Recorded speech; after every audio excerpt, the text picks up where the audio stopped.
16 अगस्त साल 2022 की रात के समय जर्मनी के इंगोस्टेड शहर के एक रेजिडेंशियल एरिया में दनूब नदी के किनारे एक काली मर्सिडीज कार खड़ी थी। गाड़ी अजीब तरह से फुटपाथ के पास पार्क थी, जैसे कि काफ़ी देर से वहीं खड़ी हो। रात के अंधेरे में वहां आसपास ज़्यादा लोग तो नहीं थे, लेकिन एक आदमी जो उस रास्ते से गुजर रहा था, उसकी नज़र उस कार पर पड़ती है। गाड़ी की खिड़की से अंदर झांकने पर उसने देखा कि गाड़ी की बैक सीट पर एक लड़की अपना चेहरा नीचे की ओर कर लेटी हुई है। वो बिल्कुल भी हिल नहीं रही थी, जिससे उस आदमी को लगा कि शायद उस लड़की की गाड़ी में ही बैठे बैठे आंख लग गई होगी। लेकिन अगर वो आदमी उस लड़की को वहीं बंद गाड़ी में ही सोते रहने देता तो उस लड़की का दम घुटने की वजह से मौत भी हो सकती थी। इसीलिए उसने उस लड़की को जगाने के लिए उसे आवाज़ दी, लेकिन अंदर से कोई हरकत नहीं हुई। उसने गाड़ी का दरवाज़ा खोलने की कोशिश भी की, पर दरवाज़ा अंदर से लॉक था। अब उस आदमी को थोड़ा अजीब लगने लगता है। गाड़ी के आसपास किसी भी हादसे का कोई निशान नहीं था, पर अंदर वो लड़की ज़रा भी हिल नहीं रही थी। जब काफ़ी कोशिशों के बावजूद उसे दूसरी ओर से कोई हलचल होती नहीं दिखी, तो बिना और समय गंवाए वो तुरंत अपने फ़ोन से वहाँ के इमरजेंसी नंबर पर कॉल कर अथॉरिटीज़ को अलर्ट कर देता है। कुछ ही मिनटों में इंगोस्टेड पुलिस वहाँ साइट पर पहुँचती है, और जब ऑफिसर ने उस गाड़ी का जायजा लेना शुरू किया तो उन्होंने गाड़ी की बैक सीट पर एक लड़की बेहोश सी पड़ी देखी। उन्होंने खिड़की पर हाथ थपथपाया, जोर से आवाज़ भी लगाई, लेकिन अंदर से कोई जवाब नहीं मिला। इसके तुरंत बाद ऑफिसर ने गाड़ी की खिड़की को तोड़ा और टूटे हुए शीशे से हाथ अंदर डालकर दरवाज़ा अनलॉक किया। दरवाज़ा खुलते ही जब एक ऑफिसर ने टॉर्च की रोशनी में उस लड़की का चेहरा देखना चाहा तो उसके पैरों तले ज़मीन खिसक जाती है। वो लड़की जिसे वो ऑफिसर्स अभी तक बेहोश समझ रहे थे, उसे किसी ने बहुत ही बेरहमी से मौत के घाट उतार दिया था। उसके सीने और चेहरे पर 50 से भी ज़्यादा बार किसी तेजदार चीज़ से वार किया गया था। उस लड़की का कत्ल इतनी बेरहमी से किया गया था कि उसका चेहरा भी पहचानना नामुमकिन था। अब पुलिस का सबसे पहला काम उस बॉडी को आइडेंटिफाई करना था। कार के डैशबोर्ड और सीट पर पुलिस की नज़र किसी आईडी या पर्स को तलाश रही थी, लेकिन वहाँ ऐसा कुछ भी मौजूद नहीं था। फिर उन्होंने गाड़ी का नंबर प्लेट चेक किया और गाड़ी की रजिस्ट्रेशन डिटेल्स निकाली गई, जिससे पुलिस को पता चला कि ये गाड़ी जिसमें ये लाश मिली है वो इंगोस्टेड से करीबन 80 किलोमीटर दूर मुनिच के पास रहने वाली एक 23 साल की शराबान के नाम पर रजिस्टर्ड है। एक ऑफिसर ने तुरंत मुनिच पुलिस से कांटेक्ट करके शराबान के एड्रेस और कांटेक्ट निकाले। रात के करीबन 11 बजे इंगोस्टेड पुलिस ने शराबान के मुनिच वाले फ़ोन नंबर पर कॉल मिलाया। दूसरी तरफ कुछ देर तक घंटी बजने के बाद जब शराबान के पिता ने फ़ोन उठाया तो पुलिस ने उन्हें बताया कि उन्हें शराबान की गाड़ी इंगोस्टेड में मिली है और गाड़ी में उन्हें एक 20 से 25 साल की उम्र के बीच की लड़की की बॉडी मिली है, जिसे आइडेंटिफाई करने के लिए उन्हें तुरंत इंगोस्टेड के उस रेजिडेंशियल एरिया में आना होगा। पुलिस के इस फ़ोन कॉल से वही होता है जिसका शराबान के घर वालों को डर था, क्योंकि शराबान 16 अगस्त की सुबह को अपने एक्स हस्बैंड से मिलने का कहकर घर से निकली थी। शाम तक जब शराबान के घर वालों का उससे कांटेक्ट नहीं हुआ और उसका फ़ोन भी बंद आ रहा था तो घर वाले चिंता में डूबने लगे। यही वजह थी कि रात को वो लोग शराबान को ढूंढने के लिए घर से निकल पड़े थे, और इंगोस्टेड में ही जहाँ शराबान ने अपने एक्स हस्बैंड से मिलने की बात कही थी, वहीं आसपास ही शराबान के घर वाले उसे ढूंढ रहे थे। पर जब पुलिस का फ़ोन आया तो उन्हें उनके बुरे से बुरे ख्याल भी सच होते नजर आने लगे। उस कॉल के कुछ ही देर बाद शराबान के पेरेंट्स और एक दो फैमिली मेंबर्स क्राइम सीन पर पहुंच जाते हैं। अभी उस बॉडी का चेहरा तो इतने बुरे तरीके से डैमेज था कि कोई उसे पहचान भी नहीं पा रहा था, लेकिन शराबान की मां ने जब उस बॉडी को देखा तो उसके बाल और कपड़ों को देखकर उन्होंने तुरंत पहचान लिया कि वो कोई और नहीं बल्कि उन्हीं की बेटी शराबान थी। जब ये क्लियर हो गया कि वो बॉडी शराबान की ही थी, तब पुलिस के सामने और कई सवाल आन खड़े हुए। आखिर किसकी शराबान से इतनी दुश्मनी थी कि उसने उसका चेहरा तक मिटाना चाहा? क्या ये कोई क्राइम ऑफ पैशन था या फिर कोई ऐसी साजिश जिसे अभी तक कोई भी समझ नहीं पा रहा था? आखिर 16 अगस्त के उस दिन क्या हुआ था 23 साल की शराबान के साथ? ये केस दिखने में जितना सिंपल लगता है उतना असल में है नहीं। जैसे जैसे हम इस केस की डिटेल्स आपके सामने रखते जाएंगे, वैसे वैसे आपको पता चलेगा कि एक इंसानी दिमाग अपने स्वार्थ के लिए किस हद तक जा सकता है। क्या है इस केस की पूरी सच्चाई? आइए जानते हैं हमारे आज के इस वीडियो में। शराबान की जिंदगी के पन्नों को पढ़कर देखने पर काफ़ी कुछ ऐसा मिलता है जो इस मर्डर मिस्ट्री की गट सुलझाने में मदद कर सकता है। शराबान का जन्म जर्मनी में ही हुआ या नहीं, इसके बारे में तो इंटरनेट पर कोई आर्टिकल नहीं है, लेकिन इतना पता है कि उनका परिवार इराक से जर्मनी सेटल होने आया था। खास तौर से ये परिवार इराक के साउथ इलाके की यजीदी कम्युनिटी से बिलोंग करता था। मतलब शराबान के माता पिता यजीदी धर्म को मानते थे और अपने साथ अपनी सभ्यता और परंपरा को लेकर ही वो सभी जर्मनी आए थे। यजीदी एक छोटी सी लेकिन बहुत स्ट्रॉन्ग कम्युनिटी है। शराबान के माता पिता अपनी कम्युनिटी और धार्मिक बिलीव्स को लेकर काफ़ी सख्त सोच के थे। अपने समाज में उनकी भी एक अच्छी खासी पहचान थी और वो चाहते थे कि उनके बच्चे भी समाज की सभी रीतियों को निभाएं। इस कम्युनिटी में शादियां अक्सर अपने ही कास्ट में कराई जाती हैं और बहुत ही कम उम्र में लड़कियों की शादी तय हो जाना आम बात है। शराबान के पेरेंट्स भी इन परंपराओं को मानते थे और जब शराबान जवानी की दहलीज पर ही थी तभी उन्होंने अपनी बेटी के लिए एक रिश्ता तय कर दिया था। शराबान की शादी एक अपने ही कास्ट के लड़के से करा दी गई। ऐसा लगता था कि जैसे सब कुछ रिवाजों के मुताबिक हो रहा है, लेकिन जिंदगी फिल्मों की तरह आसान कहाँ होती है। शराबान की ये अरेंज मैरिज ज़्यादा देर तक टिक नहीं पाई। शादी के कुछ ही महीनों बाद उनके रिश्तों में तनाव बढ़ने लगा। अक्सर उनके बीच छोटी छोटी बातों पर झगड़े हो जाते, लेकिन इन सभी झगड़ों के बावजूद शराबान पर हर तरफ से दबाव था कि वो अपना रिश्ता निभाए रखें, क्योंकि उनके समाज में शादी जिंदगी भर का बंधन माना जाता है। पर आखिरकार बात बिगड़ी गई। दोनों परिवारों के बड़े बुजुर्गों ने बातचीत करके उनकी शादी बचाना चाही, लेकिन शराबान के ब्रदर इन लॉ ने शराबान को घर रखने से साफ मना कर दिया था और आखिरकार शराबान के पति ने गुस्से में आकर उसे घर से निकाल दिया। जाने कि अब शराबान का घर टूट चुका था और इसके बाद शराबान अपने माँ बाप के घर वापस आ गई थी और वो मुनीच में अपने परिवार के साथ दोबारा रहने लग गई थी। लेकिन ये घर लौटना भी इतना आसान नहीं था। यजीदी समाज में तलाक या सेपरेशन को अच्छी नज़र से नहीं देखा जाता। शराबान के घर वाले खुद टेंशन में थे। एक तरफ बेटी घर वापस आ गई थी और दूसरी तरफ समाज की निगाहें उन पर टिक गई थी। घर में रोज़ का माहौल तंग रहने लगा। शराबान के माँ बाप को लगता था कि बेटी का घर टूटने की जिम्मेदारी उन पर आ गई है। वो शराबान पर नजरें रखने लगे, हर वक्त उसको नसीहत देते रहते कि अब तुम वापस घर पे हो, समझ से चलो, अपनी हरकतों पर लगाम रखो। उन्हें डर था कि बेटी कोई गलत कदम ना उठा ले या फिर दोबारा उनकी नाक न कटवा दे। शराबान की उम्र सिर्फ 22-23 साल की ही थी जब ये सब हो रहा था। उसकी अपनी भी कुछ ख्वाहिशें और सपने थे। अब जब शादी का बंधन टूट चुका था तो वो अपनी ज़िंदगी खुद के शर्तों पर जीना चाहती थी। उसे मेकअप का शौक था और खूबसूरती और फैशन में दिलचस्पी थी। घर वापस आने के बाद उसने सोशल मीडिया पर वक्त गुजारना शुरू किया। वो टिकटॉक और इंस्टाग्राम पर अपने मेकअप ट्यूटोरियल्स और सेल्फीज पोस्ट करती, नए नए लुक्स ट्राई करती और रील्स बनाती। ये उसका पैशन था और अपने घर के माहौल से शायद एक तरह का एस्केप भी। सोशल मीडिया पर ब्यूटी कंटेंट क्रिएटर बनना अब उसका ख्वाब बन चुका था, लेकिन उसके परिवार को ये चीज़ भी कुछ खास पसंद नहीं थी। उनका मानना था कि उनकी बेटी ऑनलाइन अपनी तस्वीरें डाल रही है और खुद को लोगों को दिखा रही है। उनकी कंजर्वेटिव सोच को यह सब हजम नहीं हो रहा था। शराबान के सोशल मीडिया पर एक्टिव होने से अब उसके घर का माहौल और ज़्यादा तनाव से भरा रहता। उसके माँ बाप अक्सर उसे समझाते कि अपना ध्यान घर पर लगाओ, दोबारा अपनी ज़िंदगी बसाने की सोचो। शराबान को लगने लगा था कि उसकी ज़िंदगी पर हर वक्त नज़र रखकर उसके माँ बाप उसे चैन की सांस नहीं लेने दे रहे। 23 साल की उम्र में भी उस पर बच्चों जैसी पाबंदियां थीं। वो रात को देर तक ना बाहर रह सकती थी। वो किससे मिल रही है इस पर भी पूछताछ होती। कपड़े कैसे पहन रही है इस पर भी शराबान के घर वाले उस पर सवाल उठाते।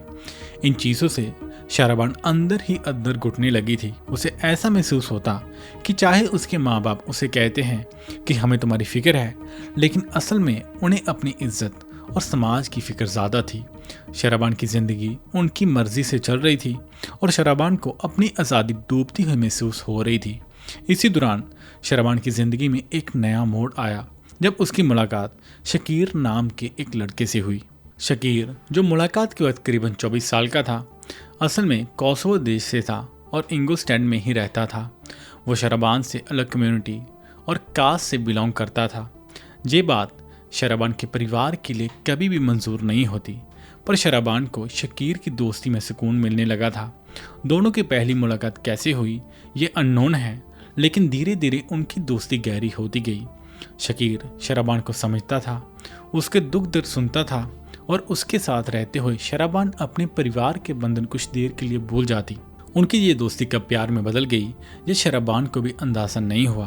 वो खुद को शकीर के साथ ज़्यादा महफूज और खुश महसूस करती थी।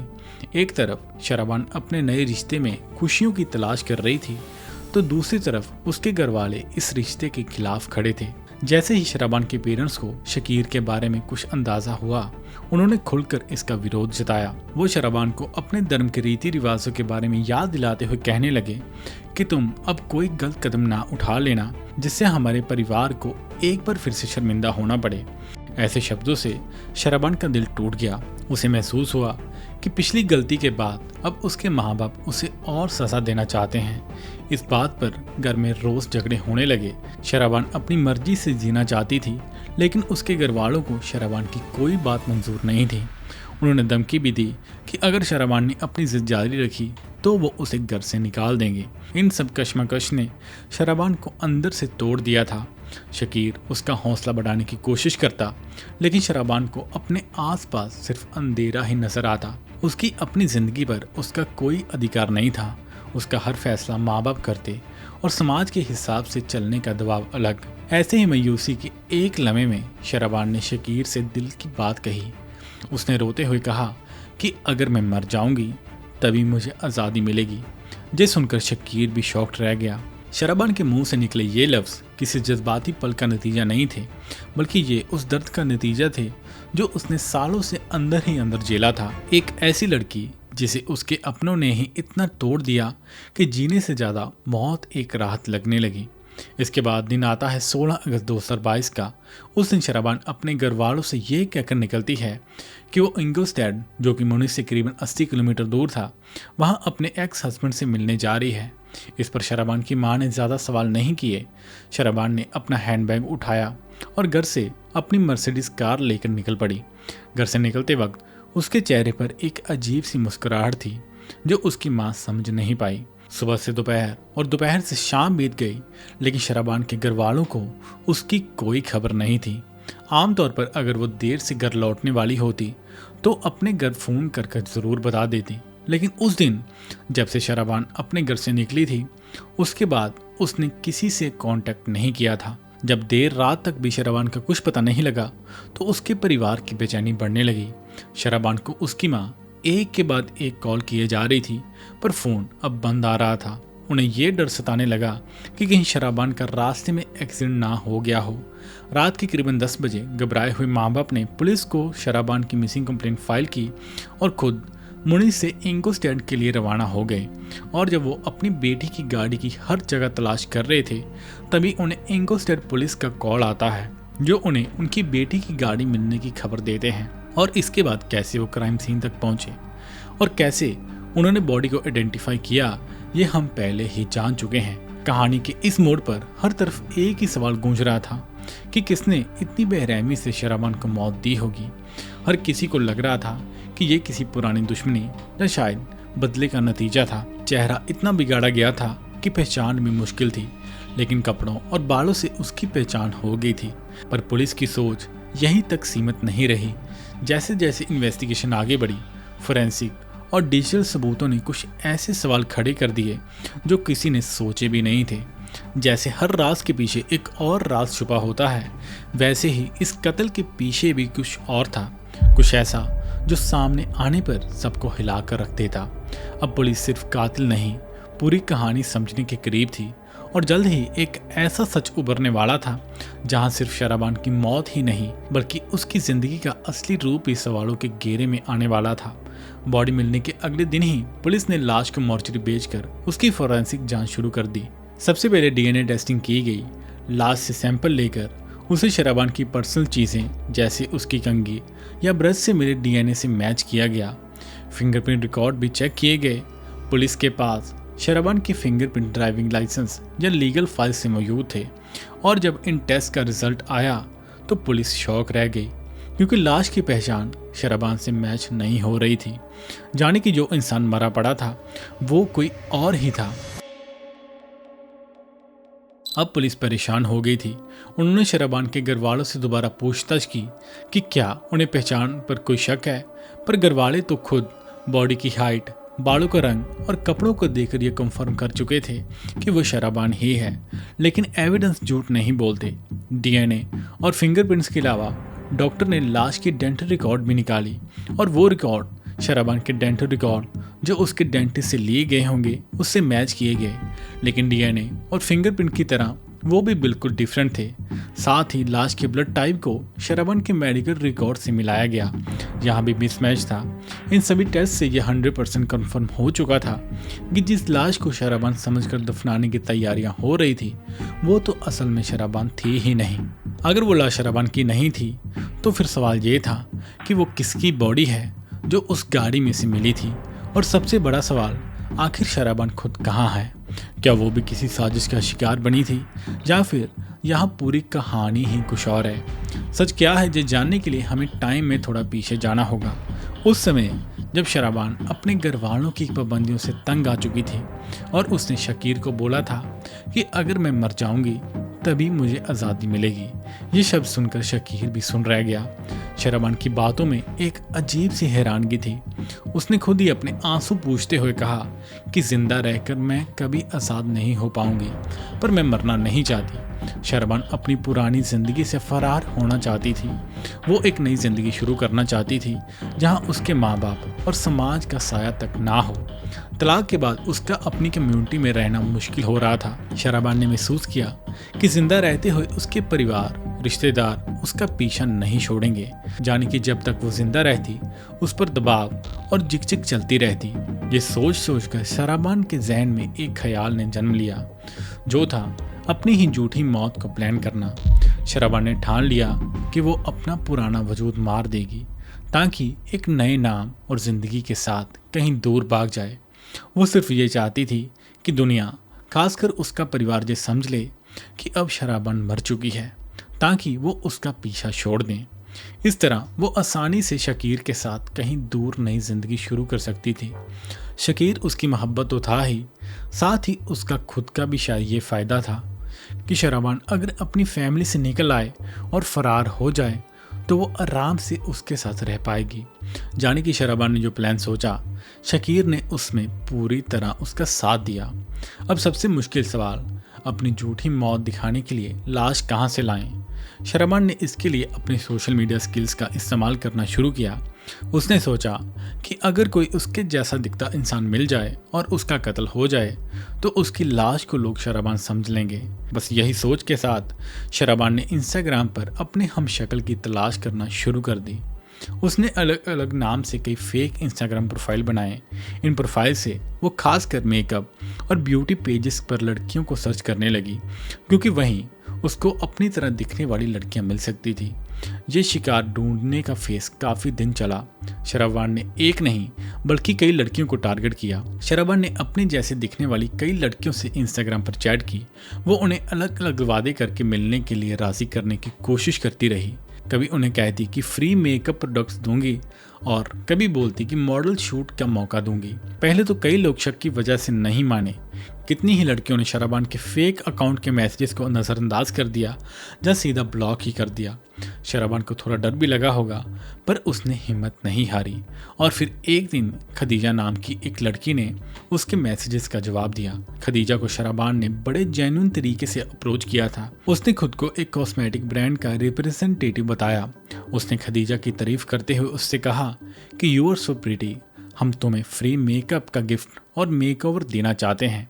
खदीजा, जो खुद एक इंस्पायरिंग ब्यूटी ब्लॉगर थी, एकदम से एक्साइट हो गई। कुछ दिन चैट चलती रही, डिटेल सेट होती रही और आखिरकार शराबान ने 15 अगस्त साल 2022 को खदीजा से फाइनल बात की, जहां उसने खदीजा से कहा कि हम कल मिलते हैं। मैं अपने एक कोलीग के साथ कार में तुम्हें पिक करने आऊंगी। 16 अगस्त की शाम का टाइम और पिकअप लोकेशन खदीजा के घर के पास की फिक्स हो गई। सब इतना अचानक हुआ कि खदीजा अपने घर वालों को भी ज़्यादा कुछ नहीं बता पाई।